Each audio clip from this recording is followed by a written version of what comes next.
I think the job of being a teacher is so rewarding in so many ways. The connection between you and the whole class, that's still unbeatable. When my pupils are successful, it feels incredible. I think the greatest thing for me is seeing the pupils that I teach love the subject as much as I do. I don't think there's any other job where you get the same satisfaction. That's why I chose to teach. You could get £26,000 tax-free to train. Search Apply to Teach. Selected subjects only, subject to eligibility. Ladies and gentlemen. Ladies and gentlemen. Podcasting since 2005. You're listening to Gamertag Radio. With your host, podcaster Hall of Famer Danny Pena, the always opinionated Paris Lilly, and from outside of the norm, Peter Toledo. This is Gamertag Radio. Here we go.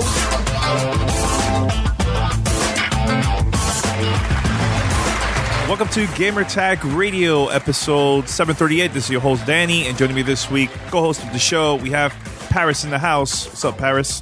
Hey, good morning. How's everyone doing? Yeah, man, what's up with you, man? How's everything? Oh, it was great. I took my family yesterday, and we went to go see the Harlem Globetrotters. I've never done that before. I've never been to a Harlem Globetrotter, so it was pretty cool. It was a lot of fun. It's definitely centered around the kids, to get the kids involved. You know, it's obviously it's all staged with the generals and everything, but it's a show. It's entertainment. It was very funny, and I just love how, like I said, they interact with the kids. They get the kids on the court with them, and you know they're all laughing, and they hang around afterwards, and they all do autographs with the kids. And they take photos and all that.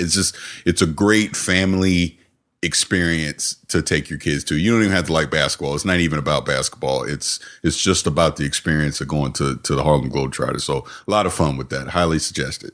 All right, guys. So in 7 days, we're gonna make history because of course GTR is turning 13 years old, and also we're planning to premiere our documentary Gamertag Radio, a podcast story on Twitch. But a couple of days ago, I got an email from Twitch that they're also going to be featuring our documentary on the front page during the world premiere. So I'm very, very hype about that because nobody has ever done this before. This is the first time that Twitch is going to feature a documentary about podcasting on the front page. So if you're listening to this, please make sure to go to our Twitch channel on that day at 8 p.m.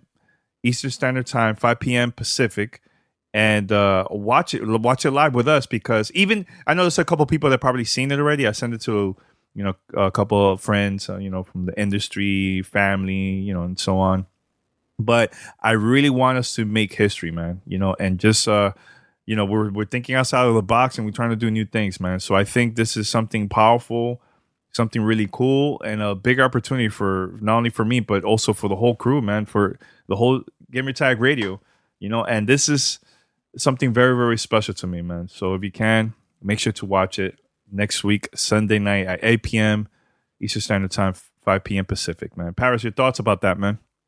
Hey, it's an amazing thing that's going to happen on next Sunday in 7 days. The fact that podcast is going to be on the front page is just going to expose the documentary, it's just going to expose it to people that have no idea what Gamertag Radio is, or maybe even what a podcast is. And I think this documentary is going to be a great introduction for people to not only know our story, but to understand what the journey can be to be a content creator.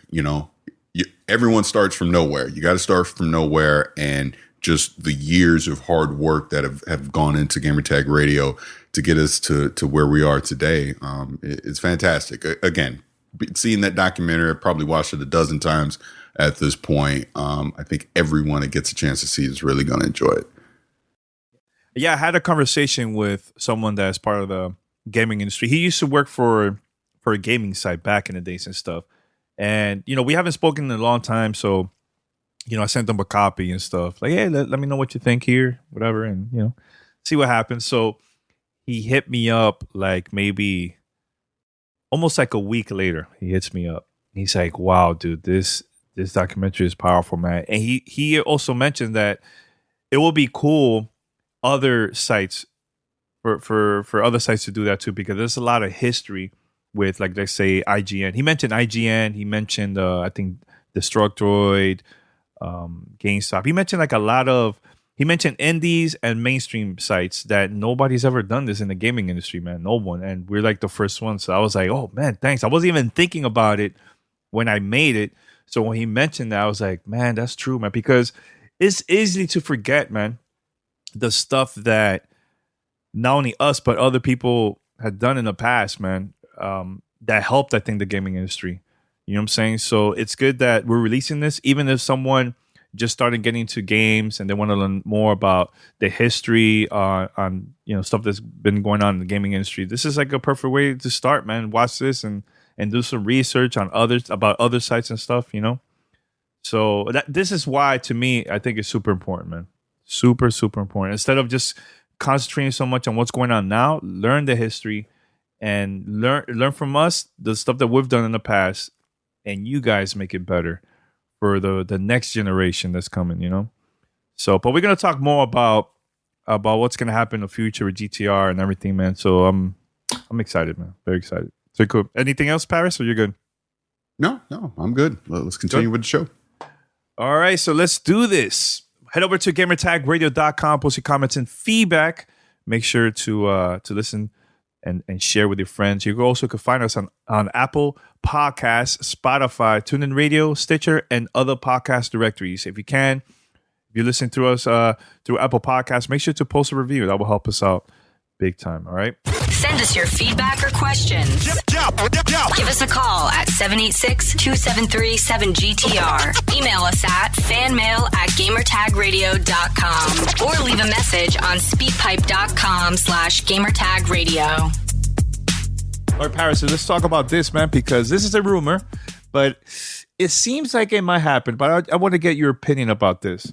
This is a rumor that Disney is looking to get new developers for Star Wars games and leave EA with that deal that they made a couple years ago. Your thoughts about that? And if that happens, which company you think they should work with to start making games? Okay, Star Wars games. So I'm going to rewind this. I actually wish Pete was here for this because, see, Danny, this is what I was trying to tell you a few episodes ago when we were doing our, what did you call it? What if? What if? What if? What if? What if Microsoft bought EA? This is the point I'm trying to make. Disney is not going to mess around with the Star Wars license. So again, if it went to a Microsoft, they're going to pull it and take it to some other developer. And just like we're seeing with these, I'm doing air quotes, rumors, the fact that EA is struggling with the IP right now because they kind of botched it with Battlefront 2, and we just simply don't know what's in the immediate future for Star Wars under EA. I mean, we know long term they're going to have that Respawn game and stuff like that. But if Disney is potentially reevaluating this, when the contract's up, I could easily see them pulling this and taking it to another developer because they're about making money. Think about it. Star Wars IP, they want it to appeal to everyone. They don't want anything negative surrounding their IP. So if Disney is starting to feel that their IP is getting a negative connotation, they're going to be like, you know what? Is this the right publisher for us? Is this the right company to represent us on the video game landscape for Star Wars?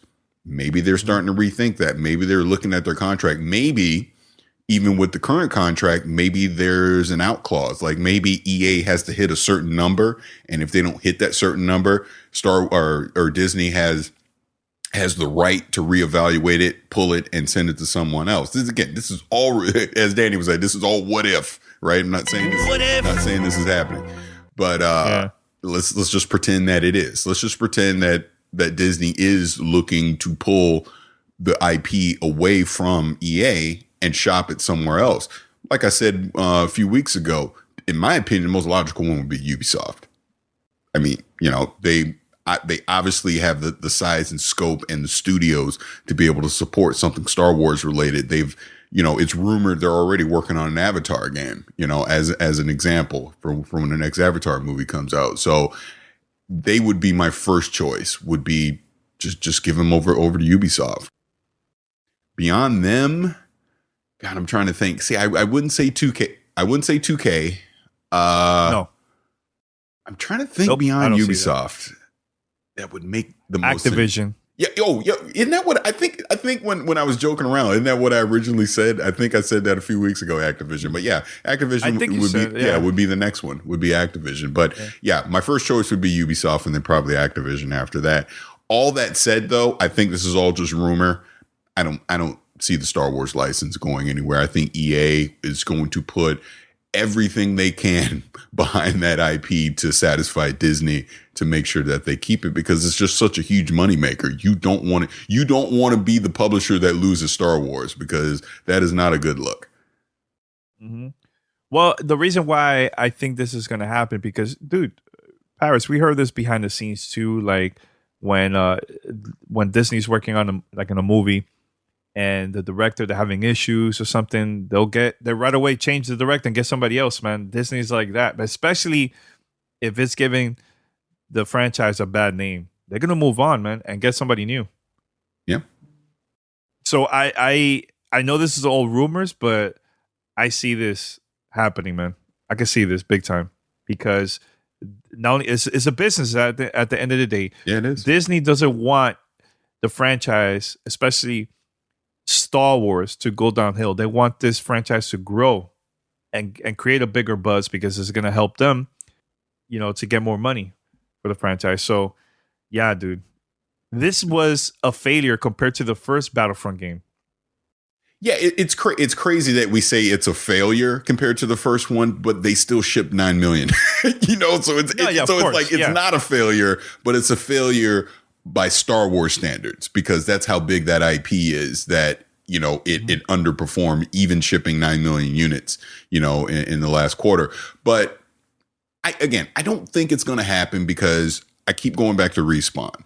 Supposedly that Respawn Star Wars game in its early conception looks so good that EA just said, hey, you know what, Amy Hennig and Visceral, you guys are out, or Vicarious. Right? Is it Visceral? I always get too confused. Anyways. Oh, okay. You know what I'm talking about. They're out. They're gone. They shuttered that studio because that's just how good that IP looked. And I'm sure DICE is already well underway on Battlefront 3. So, like I said, I'm just curious what happens with Star Wars short term, because you would think they'd want a Star Wars game out this holiday as well. We just don't know, because the Respawn game is probably 2019 at the earliest, most likely 2020. And then I would expect Battlefront 3. It seems like they're doing that every 2 years. So Battlefront 3 is most likely 2019. So, we'll see. We'll see. And then obviously BioWare is still doing the Knights of the Old Republic MMORPG. You don't hear a lot about it, but it still exists and people are still playing it. So EA still has Star Wars, in the works. So I would find it hard to believe that Disney would pull the IP mid-development cycle for this Respawn game, because even if they pulled it today, they're like, oh, you're out, and they gave it to someone else, at the earliest we're looking at 2 years for a Star Wars game coming from another studio. And if it's going to be a quality Star Wars game, most likely 3 years, because remember, when EA got the license initially, they rushed the first Battlefront just to get a Star Wars game out. And that would most likely be the same thing again if they gave it to another studio or another publisher. So as a gamer, I don't want that. I want EA to keep it, because they're already familiar with the IP. They already have things in work, in the works to get games out. And they've already learned their lesson from rushing Star Wars. And they've learned their lesson again with loot boxes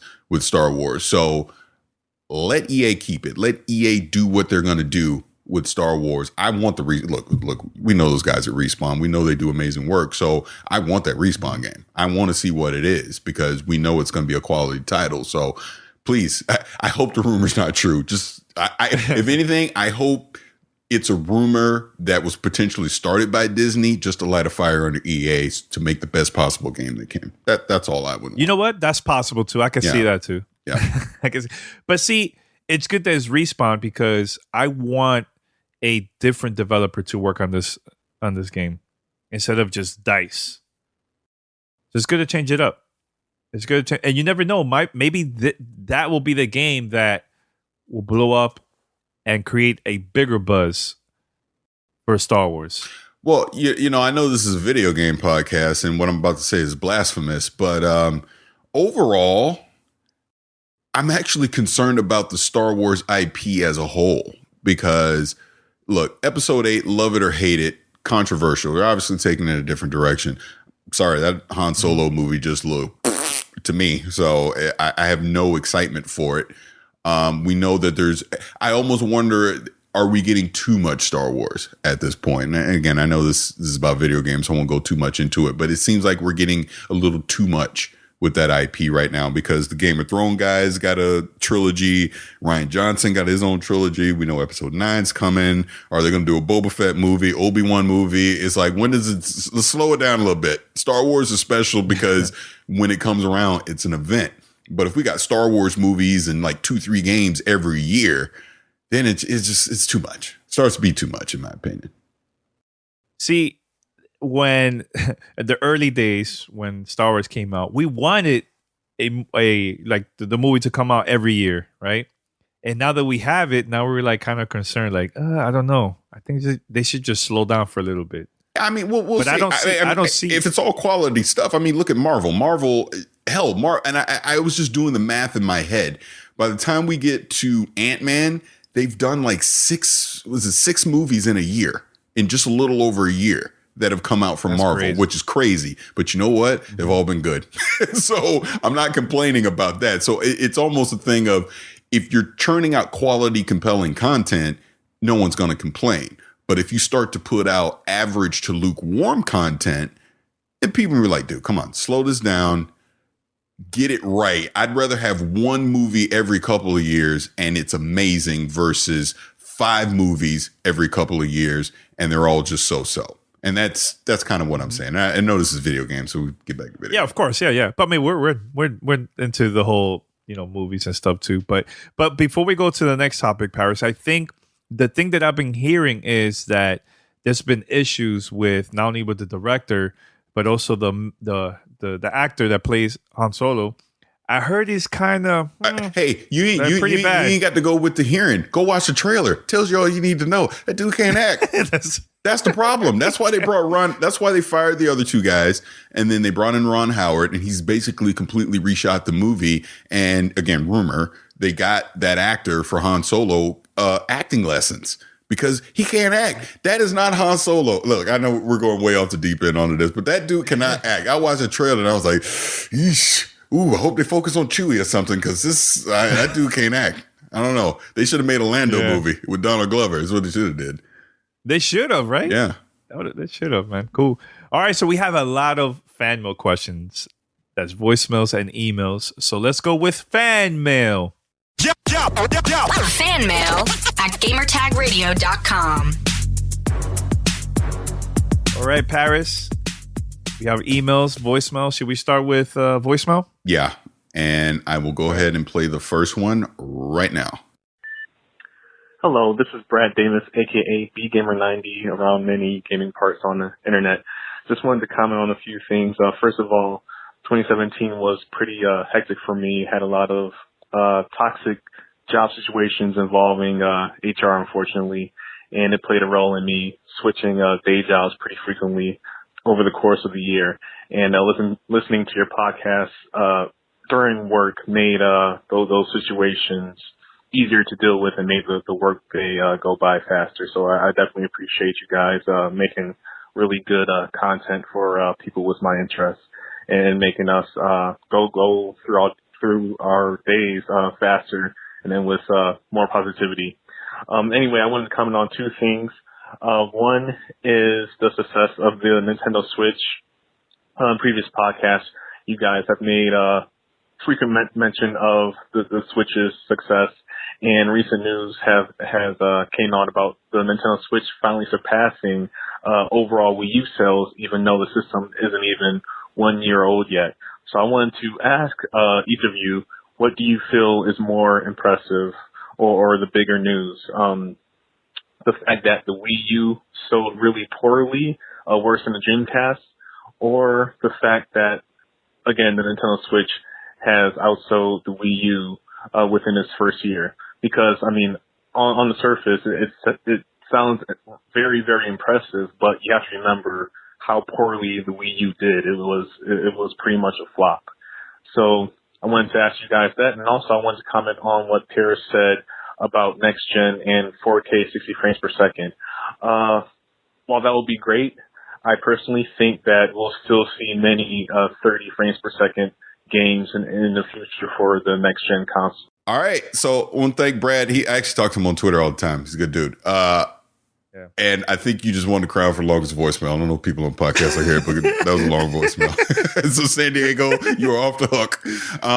Yeah. To answer this question, to start with the Switch thing first, I mean, it's all perception on how you want to look at it. I think taking the Wii U or the Dreamcast and all that out of the equation, just comparing it directly to even with the previous generation of consoles of like the Xbox 360 and the PlayStation 3 and all that. I mean, if you look at the Switch's sales numbers in its first year, it holds its own, you know, regardless of past Nintendo products. It holds its own in the history of all console sales, in my opinion.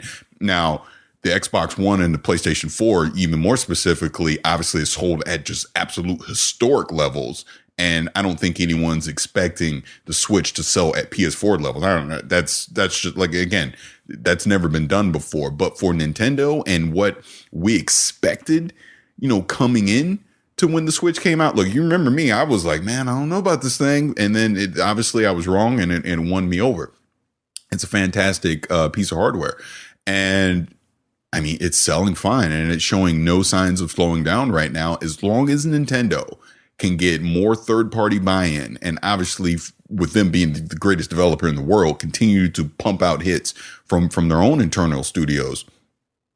The Switch is going to be fine. I mean, it's proven itself to be a hit.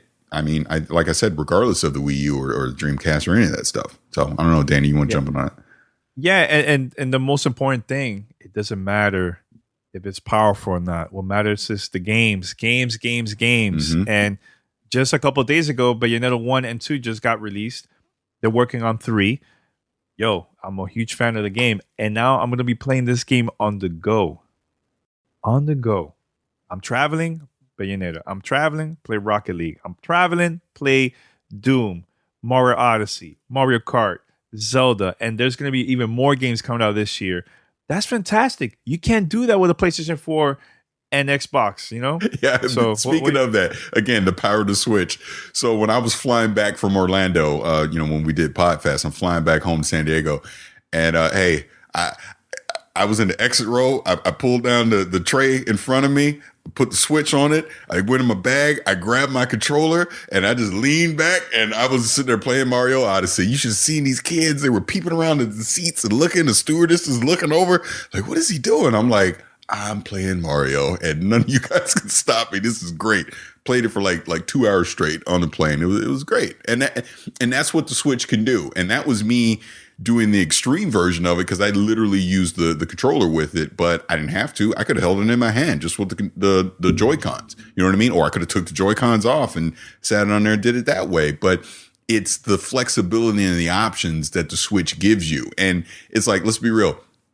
Mario Odyssey, again, one of the best games of 2017. This is a full AAA game, and I'm on the plane playing it. On the plane.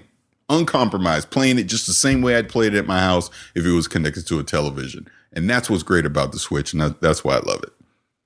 Yeah, I think starting this year, and especially next year, if the sales continues like this, that's when you're going to see even bigger games that's been coming out almost every year for like Xbox and PlayStation. That's when you're going to see developers, they're going to be working their butt off to release those games also on the Switch. So, and I mentioned this a couple of times now. Yo, I see Grand Theft Auto coming out, man, on the Switch. I'm telling you right now, they have a great relationship this time around with Take-Two and Rockstar. I see that game coming out from the Switch, man. And don't be surprised if they announce also Red Dead to be on the Switch in the future. Yeah, no, I wouldn't be surprised. Yeah, none of that would surprise me, because you have to think Grand Theft Auto 5 was on the 360, right? And basically the Switch is a 360. So tech-wise, hardware-wise, it should be able to do it. I don't think that would be a problem. I do think on the go it will be a freaking battery hog. I think it will suck battery like no other, just because of all the processing that it'll be doing with that open world. But another thing I want to bring up, just as a FYI, because I talked about the Pro Controller, and I know there's been questions about, is it worth the investment? Should I get it? Things like that. I say 1,000% if you play the Switch connected to your TV. It is one of the better controllers that you can get. I put it on par with it. It's not as good as the Xbox One controller, but I do think it's better than the DualShock, in my opinion. I like it that much. I think it's that comfortable. Great battery life. Obviously, it's wireless and all that. So, yeah, it's a great controller, and I think it's worth the investment for sure. I mean, unless you're just always playing your Switch on the go and you're just playing it in your hand, then you don't necessarily need it. But if you're ever connecting it to a TV, or you ever want, like I was on the plane, the comfort of being able to just put it on the kickstand, sitting on the tray, and be able to just lean back and play, then you can do that as well. So yeah, I think it's worth it. And obviously, just search for deals. You don't necessarily have to pay full retail price. If you look, I didn't when I got it. I got it on Amazon, about $10 less than full retail. So I just want to put that out there too. So his other part of his question I want to get into is he was talking about 4K and the 60 frames per second with the next consoles that are coming out. And I've said it before, and I 100% get what he's saying. Developers are going to have the choice to take more advantage of the full power of these new systems and maybe not necessarily do the frame rate with it and go with 4K. That's obviously a possibility, and that's obviously something that we'll probably see, in my opinion. But I said it before and I say it again. If we're going to truly take another leap with gaming beyond where we are today, we got to have 60 frames per second as a standard. I mean, the res 4K and 60 frames per second should be a standard going into the next generation. Now, if a developer chooses to not take advantage of that for cinematic purposes, or because it's a huge open world game and they can just do more things on screen, I get it. Trust me, I get it. But when Phil Spencer and everyone is standing on stage announcing these next consoles, they need to be touting frame rate as the next leap for gaming.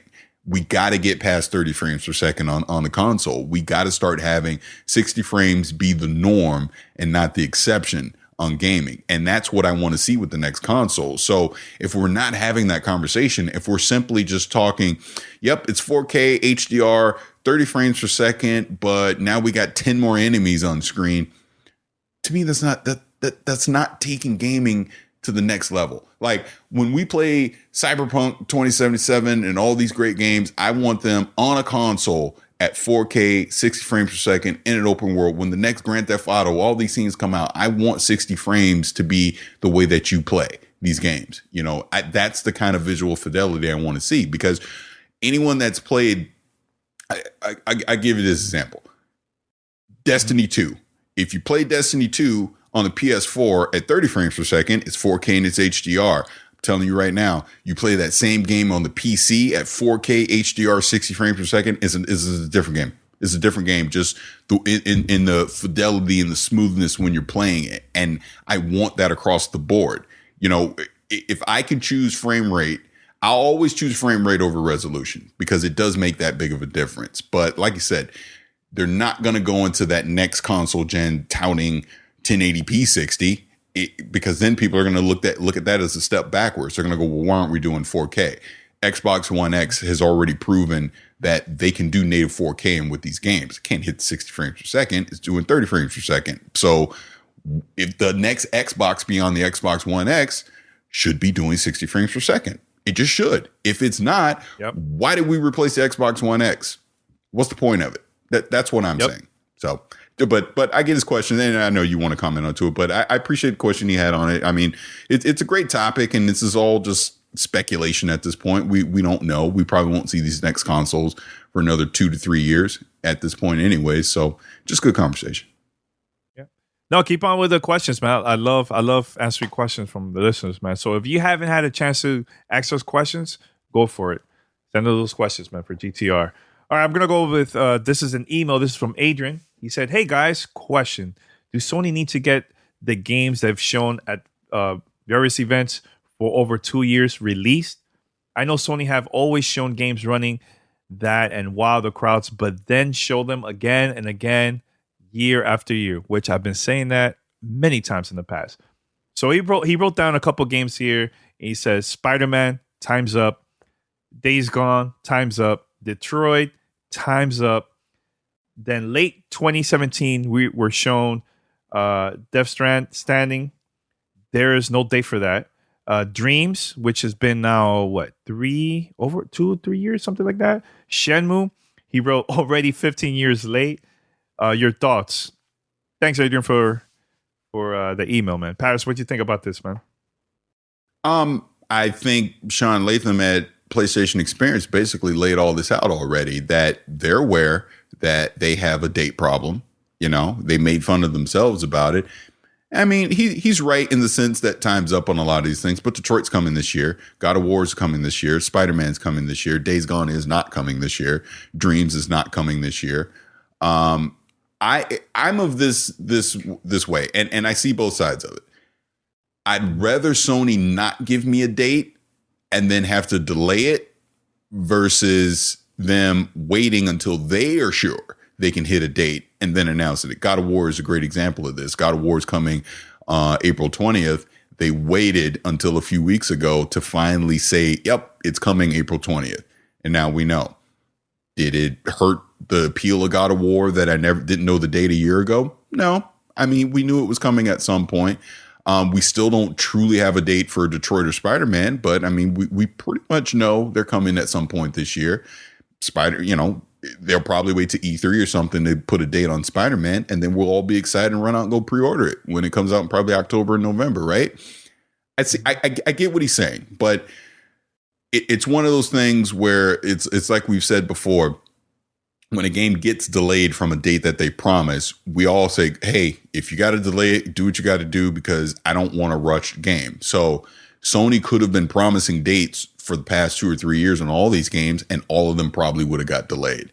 And instead, we've just seen highlight reels of them, demos of them. We know they're coming.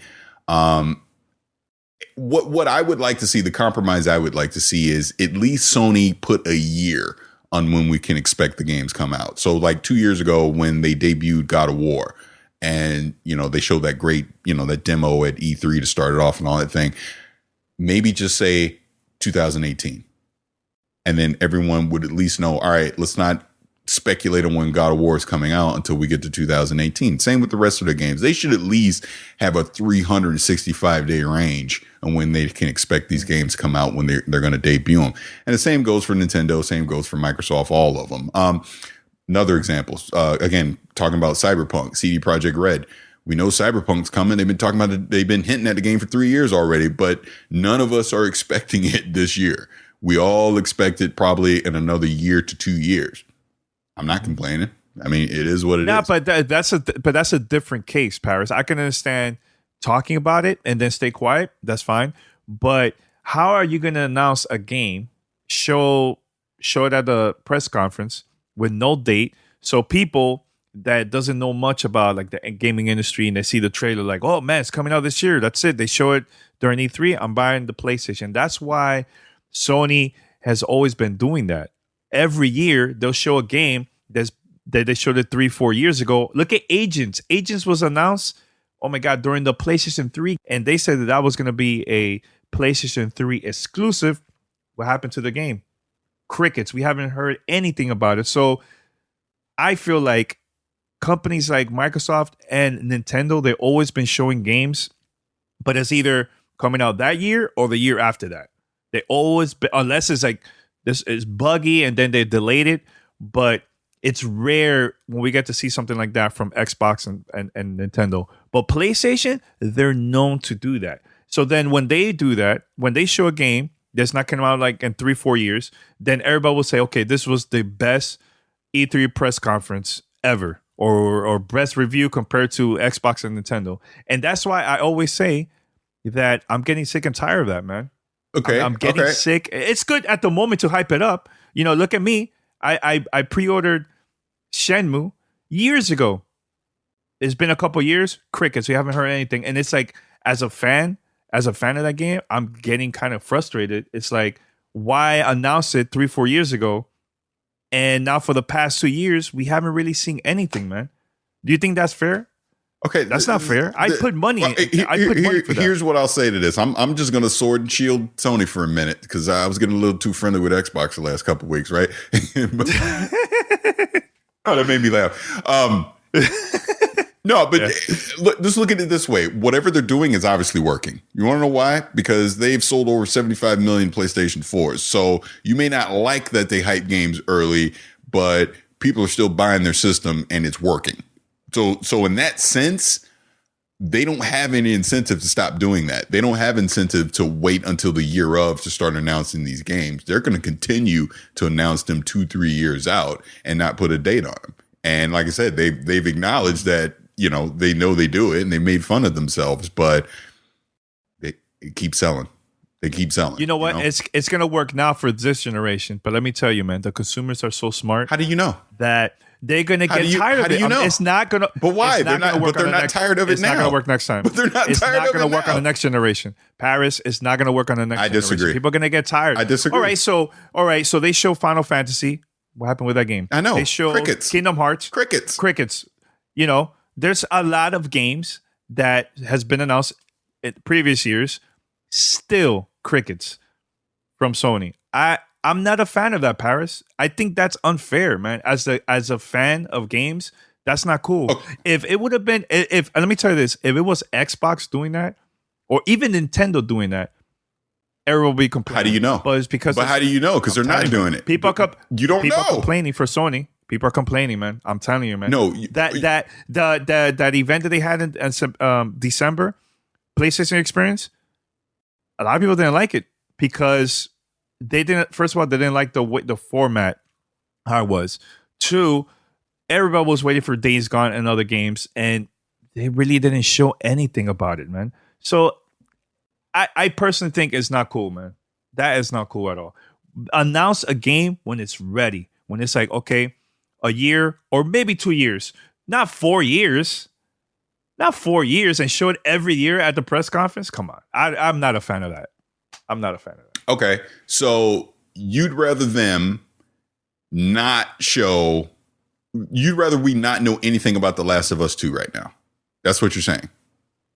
Yeah. You'd rather not know anything, that it's on the way, nothing. You just don't know nothing until it's ready to go, until Naughty Dog's ready to go.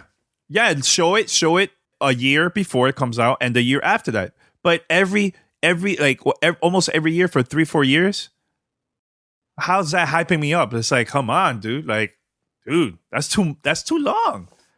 I don't disagree with you. I just want to be clear. I don't disagree in that, don't tell me anything until I'm ready. But what I'm saying is, obviously this formula has worked for them. It's worked. You're a vocal minority. And not a minority because you're a person of color. You're a vocal minority because... you're a dork. I don't know, man. I don't know. Look, if I'm wrong, please tell me. Anybody who's listening to this, tell me that I'm wrong. Please tell me, because it gets old after a while. Xbox, they haven't said anything about Halo. Zero. They've been quiet. And I know Halo's coming out. We know that Gears of War is coming out, right? But that's one thing about Xbox and even Nintendo. They'll announce a game when it's ready, a year or 2 years max, not 3-4 years. That's insane. Sony are the only ones that does that. No, and not again, even EA, not even Ubisoft. To be clear, I'm with you on that. But what I'm saying is, 75 million. Of course, Paris. Of course. But yo, look. I know people probably are saying, "Danny, you're wrong, right? Right? You're wrong." Listening to this, driving, screaming, and all this stuff. But yo, I'm a fan of Shenmue. I pre-ordered that game on Kickstarter. Crickets ever since. Do you think that's right? I put money and I don't even know if the game is coming out or not. Well, yeah, I think they pulled the okie doke on you, just like with the Final Fantasy VII remake. They pulled the okie doke on people on that too, get them all lathered up and excited, and poof, nothing. Imagine you, the listener, go watch. You're watching the press conference, and they say we have an exclusive deal with Rockstar. This game is coming out for the PlayStation. It's called Agents. You see the little tease. They only show the logo, right? And they never show the game. You go to GameStop, put your money down, and you even bought a PlayStation 3 just because you were a fan of Rockstar. That was, how long ago was that? Do you think, as a consumer, do you think that's fair? Think about that. Do you think that's not fair, man? I think that's totally wrong, man. Totally wrong. And then you're still waiting to this day for that game to come out.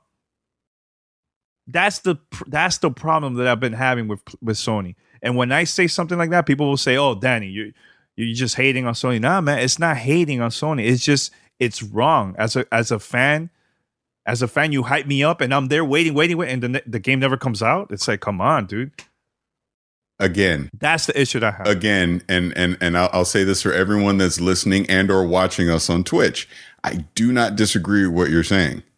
And obviously I'm playing devil's advocate here. I do not disagree with what you're saying. You're right. Okay. As a consumer, I'd rather not know until it's close to time.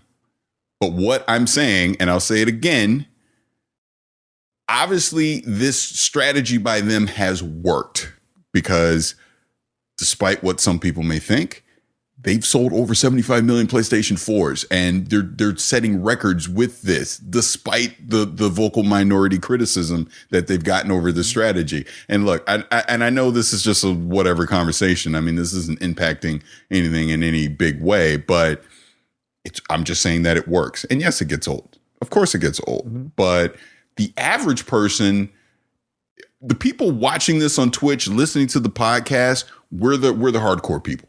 You know, we're the hardcore gamers that we stay up on the news. We know what's going on, everything. So it's old to us. But the average person sitting at home, little Johnny sitting at home, they don't keep up on this stuff like we do. So in the back of their head, them Sony constantly hitting us over the head with all these upcoming games, they catch it every now and again. Oh yeah, Spider-Man's coming soon. I wonder when that's coming out. You know, oh, God of War's coming out. Oh, Last of Us 2's coming out. You know, they keep hearing these things over and over. So again, it's just conversation. I know we're just having fun with it or whatever, but I don't necessarily think what they're doing is wrong overall.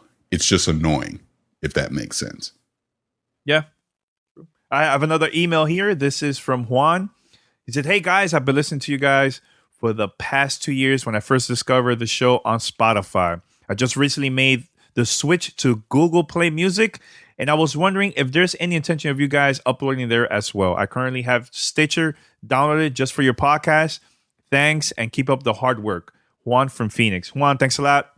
I've been getting a lot of questions about that.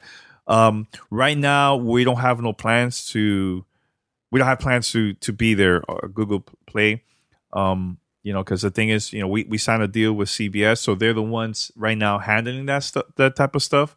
But if you want, make sure to hit up radio.com or other Twitter, social media accounts for, hit them up and let them know that you want us to be on Google Play. But if not, we're everywhere. You can find us on like Stitcher, TuneIn Radio, Apple Podcasts, Spotify. There's other applications too that you could download just to listen to Gamertag Radio. Or if you want to keep it old school, go to radio.com or gamertagradio.com, and we're there too, man. So thanks a lot. Paris, you have another voicemail, right? Yes, I do. And let's go ahead and play that right now. Hey, what's up, Gamertag Radio? This is Eric from Los Angeles. I was just calling. I'm actually a new listener. I've been listening to you guys for probably from episode 700 to current. And I'm really liking it. I'm always looking forward to you guys' podcast. Always checking to make sure to see if there's a new one.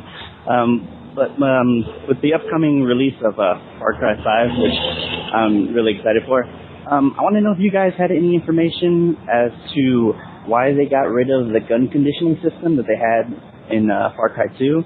I really like that. I don't know what your guys' thoughts are on it. I thought it added a little extra element, really think out what you had to do. If they're ever going to bring that back, what are you guys' thoughts on the gun conditioning system? Did you guys like that or dislike it? Just really like to hear your thoughts. Thanks. All right. Want to thank him for the voicemail. And Danny, sounds like a question you could be asking pretty soon. That's all I'll say. Yes, we'll see. But Paris, we played Far Cry how many times now? Like since last year, we played a couple times, right? Mm-hmm. And we didn't really notice anything. I don't know. Like I think the game that we played, the version that we played in the past, I think it's good so far. The only thing that I find it challenging the game. Am I right? If you do it by yourself without the companion, because that's what I tried both sides. I tried the companion, which I find a little bit easy, but just having a normal difficulty. But playing it by yourself, man, it could get really, really challenging. But your thoughts about that, Paris? Because I know you played Far Cry in the past, right? Because I started playing it. I think was it 3 and Primal? So your thoughts, man? I can't answer his question because I don't know what the gun conditioning system is. Maybe I'm ignorant to that. I mean, I've played some Far Cry in the past, but that's not a feature that sticks out in my head. So I can't answer it. I apologize. I don't know. And when I played some investigation, when I played Far Cry 5 at E3, and then at that event we were at a few weeks ago, just the gunplay overall felt good. I mean, it didn't feel like anything out of the ordinary, or I was struggling with it or fighting against it or anything like that. So again, I just think next time you see Dan, hey, I think you ought to ask him that question and see what he says. Because I won't be with you. I'll ask Dan. All right, so we have another question here. This is from Charles. He said, "Hi, Gamertag Radio. I think almost everyone agrees Microsoft Game Pass is a great value, but when it will not be? If it goes over 200 games, do they raise the price? How much do they charge if Bethesda or any other company joins? What if they added EA Access together, and then how much is it? For $120 for Game Pass, $60 for Xbox Live, $30 for EA All Access. Is that going to be $210? When does Microsoft have to charge more? Will it be worth it then?" Wow, he has like a lot of questions here. I have Game Pass and I'm finding old games I never played before, and with the new games coming to it, I'm hoping that not paying full retail for a game again. This is Chuck from Pennsylvania. Thanks for your dedication. I hope 2018 is a great year for you guys. Your thoughts, man? I don't understand the question. He wants to know when do you think they should raise the price? Is it? They're not going to raise the price. No. Okay. I get what he's saying now. They're not going to raise the price. If third parties decide to invest in it, they're going to make a deal with Bethesda or whoever to be a part of Game Pass. But that's not they're not passing that fee on to consumers, because now that takes away the whole point of Game Pass. You see what I'm saying? You got to think of it like Netflix. Netflix charges you a flat fee no matter if they get the Disney to come in or whoever, a new studio to bring their titles into Netflix. They're not raising the price on you for that. It's all a part of the overall subscription that you're doing. They're basically investing, on the back end to have that third party publisher as a part of it. It's kind of what we're talking about before. We're more valuable to these publishers as a subscriber than we are as an individual purchaser of their games. If a publisher knows they can, if we know we got 1 million people giving us $10 a month, that's a certain amount of revenue they know they can rely on every month, right? Mm-hmm. Versus, well, I hope they buy Crackdown, but if they don't, then now we've lost out on that revenue. Whereas if you tie it all into just a standard subscription, it's consistency. It's consistent revenue that you can budget around, that you can plan around, etc. So them acquiring more assets to put into said subscription isn't something that goes onto the consumer. Now, there's things like, again, I'll take Netflix as an example, because I know they just raised their prices. You may raise your price because you've built up infrastructure. It costs more to deliver the service to you, et cetera, things like that. But they're not going to just every other month go, well, now we got Bethesda, now we got 2K, we're going to jack up the price on you. They may jack up the price, every couple years or something due to other reasons around it, again, with the budgeting and all that stuff, but they're not going to raise it specifically because they've added new content to it. That would take away the whole point of having Game Pass in the first place, in my opinion. Yeah, I think that what I think is going to happen is Microsoft is going to have deals with third-party companies. Either there's two ways. Either they'll pay royalties based on how many people actually download the game and play it, right? Or maybe they'll get in advance, like, okay, we're going to pay you this game, so this game could be available, be part of Game Pass for like a certain amount of time, maybe 3 months, 4 months. And also, this is a great way for gamers to, for companies to promote their game. When the next one comes out, they'll see that, it's part of Game Pass, they could do it like that. Or third-party companies could also do this. If it's available with Game Pass only and it's not available for digital download, you know what? The only way for you to download this is you pre-order this game.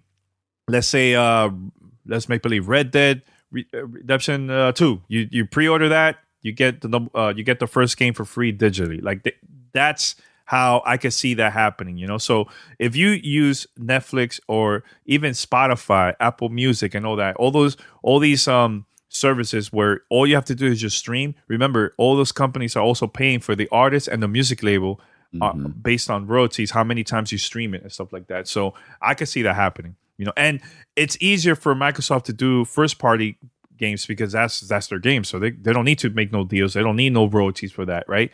But third-party companies are the ones that they have to start doing that. That's why EA is doing All Access because they don't need to pay their own stuff, right? The tricky part is getting third-party to join Game Pass. That's going to be the tricky part. Okay, this email is from Keith, and he's saying, "Hi, guys at Gamertag Radio. Just to say great show and love the podcast. My question is, how hard is it for you to balance gaming with work and family? I only ask because I find it difficult to manage getting solid playtime in with all the other distractions of everyday life. Additional question. I made a decision early on to follow Microsoft in a hope that they would stick to strategy games, Command & Conquer, Civilization, Supreme Commander, etc. Being as they had a PC background, but it seems as if this market has died. My question is, do you think they will come back, or should I just resign myself to single-player RPGs, another of my favorites? Thank you for the hours of enjoyment listening to you guys, and you and your family should be proud of all the entertainment you give all your followers. Keith." Thank you, Keith. So I'm going to answer the second one first. I believe they're coming back with Age of Empires. I want to say I read that. I think they announced it last year. They announced it during, was it the Paris show in France? Something like that. Yeah, but I know I've heard that recently. So Age of Empires looks like it's most likely coming back. You mentioned Civilization there. Look, 2K ain't stopped. They keep pumping out Civilization. I can't even keep up myself with all the Civilization content that they've put out, over the past 5 years. So I think, again, if you're looking for great strategy games, obviously just keep following 2K and what those guys over there are doing, because it's been fantastic. Command & Conquer is EA, and yeah, that just kind of died. That just went away. And Supreme Commander, I'm not sure about. I'm not even sure who's the publisher for that anymore. But going to his first one, how do you balance gaming life with work and family? A lot of juggling. This is my answer to that. It's not easy. Obviously, family is priority every time when it comes to this stuff. There's never a compromise with that. My family will always come above anything that I do with gaming or even work, because it's my family. That's, again, it's family. I think that goes without saying. But, with work and all that, obviously, I have to prioritize work over gaming as well. But what I find to do is I'm a planner. I like to, when I get up in the morning, I know what my day is going to be. Obviously, there's going to be audibles here and there, but I typically have a schedule of, all right, obviously I'm at work. Here's what I'm doing at work. When I get home, kids got to go to practice. That's why if you've noticed the past few Wednesday live shows, I've not been on because my son has practice or his basketball game. So I'm doing that. If a work issue comes up, then I got to go handle that. Typically, when I'm able to sit down and play a game is usually once everyone goes to bed. That's typically when, unless I planned it out that I'm going to do a stream on here or something, or if there's just, I'm going to go raid or do something that isn't normally during the time that I play at night when everyone else goes to bed. And even then, I've not done it as much because, my wife and I, we like to watch our shows together, things like that. So it's a juggling act. You have to prioritize what's most important to you. And I'm going to assume that family is most important to you. So, just plan accordingly. This is the best thing I could say. Yeah. And, the past 2 months I've been editing I edited a documentary, right? So I really didn't play much. Like I would just focus on that. And also had, time to spend some time with the family, my fiance, stuff like that. And also you need time for yourself, man. That's you need that in life, man. So I think, like you said, Paris, schedule the week. If there's any changes, then you gotta, of course, what you have to do. What the thing is, like the most important thing is family, maybe work, and so on. That's the thing. When I used to work for Discovery Channel, I was working for Discovery, right? That was my 9-to-5 job. I also was doing Gamer Tag Radio, right? There was also a time that I even had a show for Discovery Channel. So that's 3, right? So I was doing that, plus time for me, time for my girl, time for family. It could get pretty complicated, man. But I think if you balance it out and you have a schedule, you could work it out, man. So right now, I don't have a 9-to-5 job. I've just been focusing on just GTR right now. But at the same time, I'm always doing stuff with my family, man. Every single time, man. So, but that was a great question. Yeah, definitely. Yeah. What about this one from Miles? Yeah, go for it then. All right, hello, Gamertag Radio crew. Last week I picked up Shadow of the Colossus for the PlayStation 4. By the way, Paris, you got that game or no? No, I did not. No? Okay. After I only caught a glimpse of the game as a teenager in 2005. Oh my God, that is a long time ago. He said that this is a very inspiring vision that represents the purest form of artistic expression. And he said that he even witnessed in any game. Reminding me in an age of loot boxes and endless microtransactions, some games still have the ability to dig deep into my heart and soul. Man, I'm thinking of other games that's been like that, man. So his question is, what game represents the purest form of artistic expressions to you? To him is Shadow of the Colossus. Miles from West Virginia. Thanks, Miles. Oof, I think the first one to me from last generation, I'll go with there's 2. There's Journey. Mm-hmm. There's BioShock, the first BioShock. That was very, very important at that time when it came out. This generation, I'll put The Witcher 3. I think that was a very important game when it comes to that. Even in the old days, I think Mario Brothers 3, Mario 64, Star Fox when it came out for the Super Nintendo. That was incredible, man. That game for around that time for the Super Nintendo. Also, thinking of any other ones, man. Super Metroid, I will go with that too. But it's not only graphics, but you also got to think about music, soundtrack. So Streets of Rage for the Sega Genesis, that soundtrack was ahead of its time, man. So Flower, that's a good one. Yeah, forget about that. Yeah, I mean, you pretty much nailed the other ones. BioShock was the first one to come off the top of my head, just thinking of what it meant at the time. Its artistic expression of rapture, and then again the music, the mood, everything that it said at the time was really near and dear to me. But yeah, Flower was another one. Journey obviously is another great one as well. I mean, it's all up to your own interpretation. It's really your opinion on how you feel about it. But like he was saying, for him it was Shadow of Colossus. But I would say, for me, I would lean BioShock the most, the first one for me, because it really changed the way that I viewed video games. You know what? I would even put BioShock Infinite in that. Hey, the game that got me on Gamertag Radio. at that time, what it was, what they were, Ken Levine was expressing with that game was phenomenal to me. It still is.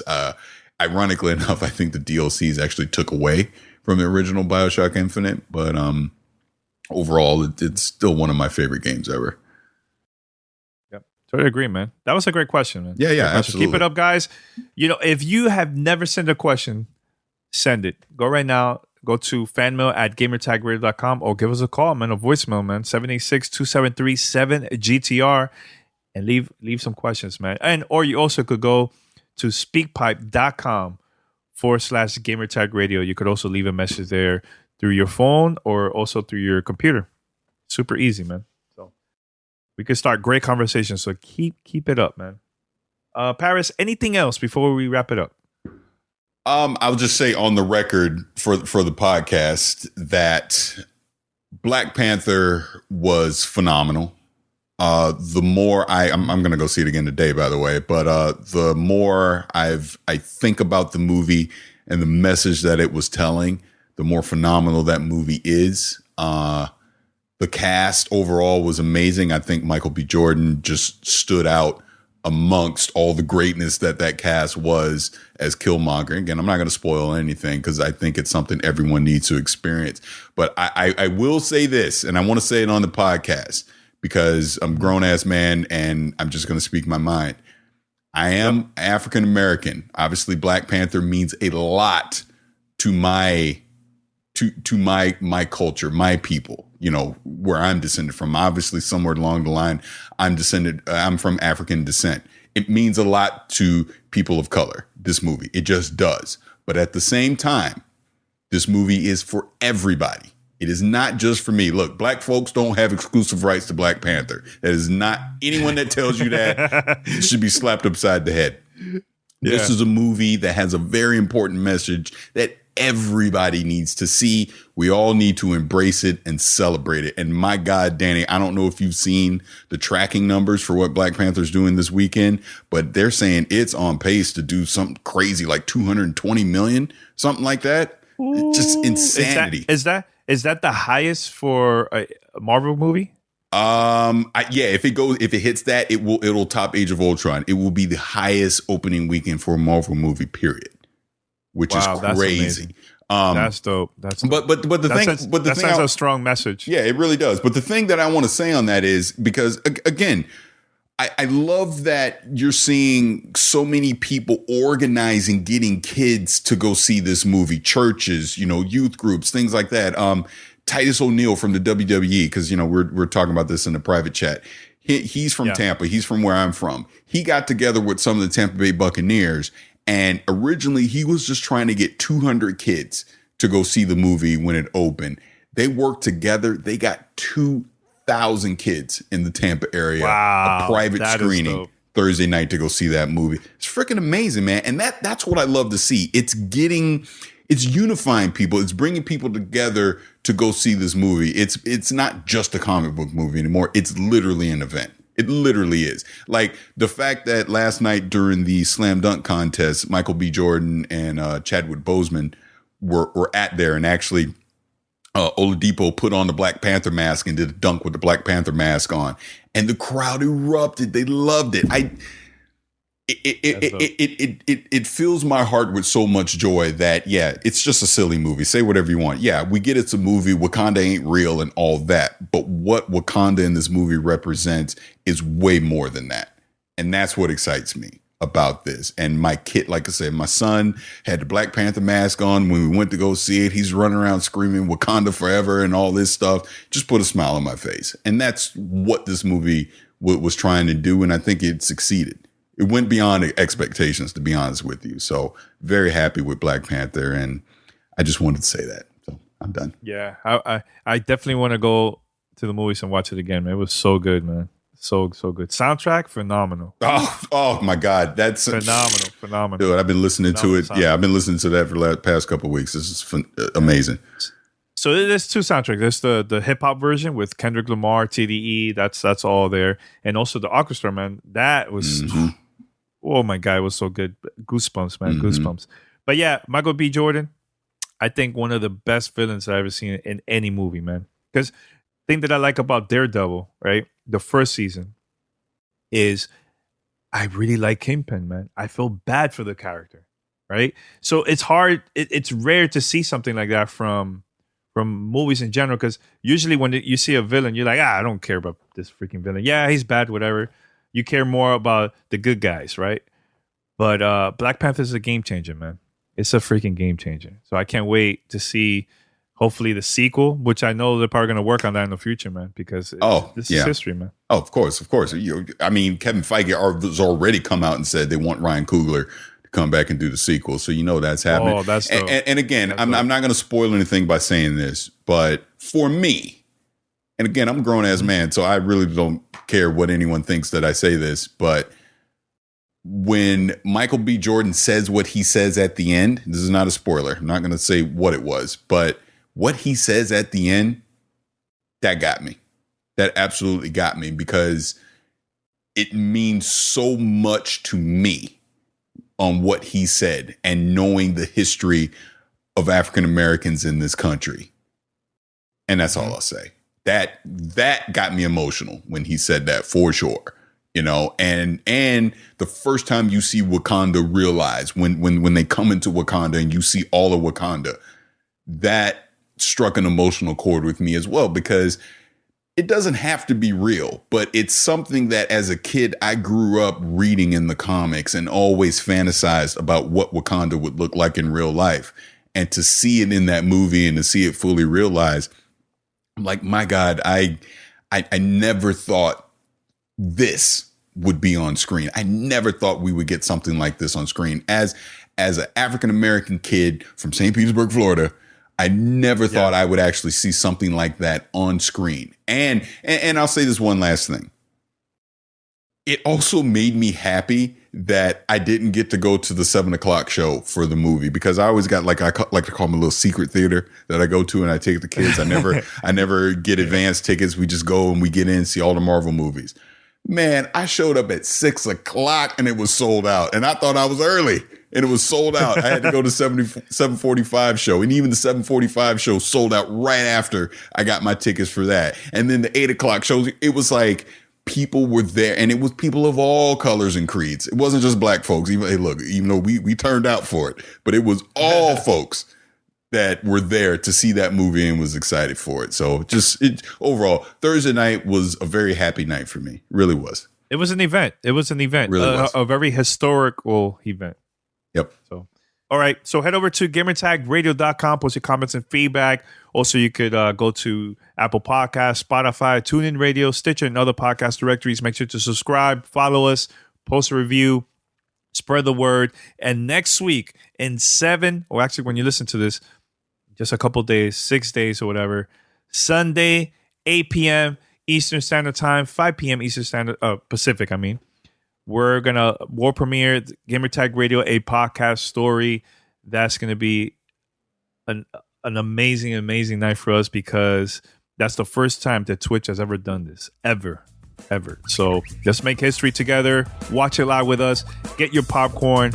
And also be part of the chat, and let's talk while we're watching the movie, man, next week, man. So, all right, and that's it. And we out. Peace. Thanks for listening to Gamertag Radio. Be sure to like us on Facebook and follow us on Twitter.